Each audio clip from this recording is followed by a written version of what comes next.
Hi darlings, welcome to my YouTube channel. ఈరోజు మనం పంచామృతం ఎలా తయారు చేయాలో నేర్చుకుందాం.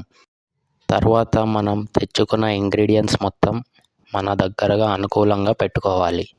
తర్వాత వచ్చేసి చిన్న చిన్న పీసెస్గా బనానాస్ని కట్ చేసుకొని ఒక బౌల్లోకి వేసుకోవాలి. తర్వాత మనం 2 బనానాస్కి ఎంత సరిపోయే షుగర్ని యాడ్ చేసుకోవాలి, 2 or 3 స్పూన్స్. అలా చేసిన తర్వాత మనం వచ్చేసి నెయ్యి ఉంటుంది కదా, ఒక టీ స్పూన్ నెయ్యి మాత్రం దాంట్లో యాడ్ చేసుకోవాలి.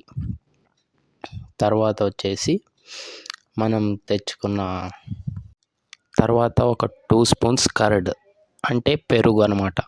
పెరుగును వచ్చేసి 2 or 3 స్పూన్స్ మనకి తగినట్టుగా వేసుకోవచ్చు. నేనైతే 2 స్పూన్స్ వేసుకుంటున్నా. మనకి నెక్స్ట్ ఇంగ్రీడియంట్స్ వచ్చేసి తేనె అనమాట. తేనెని నేను 1 స్పూన్ వేసుకుంటున్నా.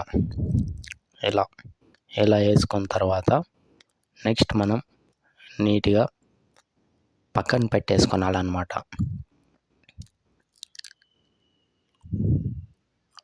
నెక్స్ట్ వచ్చేసి 1 కప్ మిల్క్ వేసుకుంటున్నా.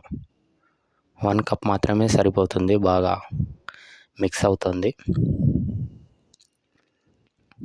తర్వాత మనం బాగా సైడ్కి పెట్టేసుకుందాం.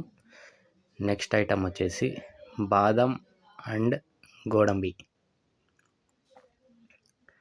ఇవి రెండు ఉన్నాయి కదా, బాగా సన్న పీసెస్గా మనం దంచుకోవాలన్నమాట. ఇలా నీట్గా దంచుకున్న తర్వాత అందులోకి మిక్స్ చేసేయాలి. చేసిన తర్వాత మనం స్పూన్ తీసుకొని బాగా నీట్గా కలుపుకోవాలి. నీట్గా ఇలా కలుపుకున్న తర్వాత మిక్స్ అవుతుంది అన్నమాట. అప్పుడు టేస్టీగా ఉంటుంది మనకి. That's it. ఇలా చేసుకుంటే మనం 5 minutesలో రెడీ అయ్యే పంచామృతం ఈజ్ రెడీ. ఇప్పుడు టేస్ట్ చూసేద్దాం.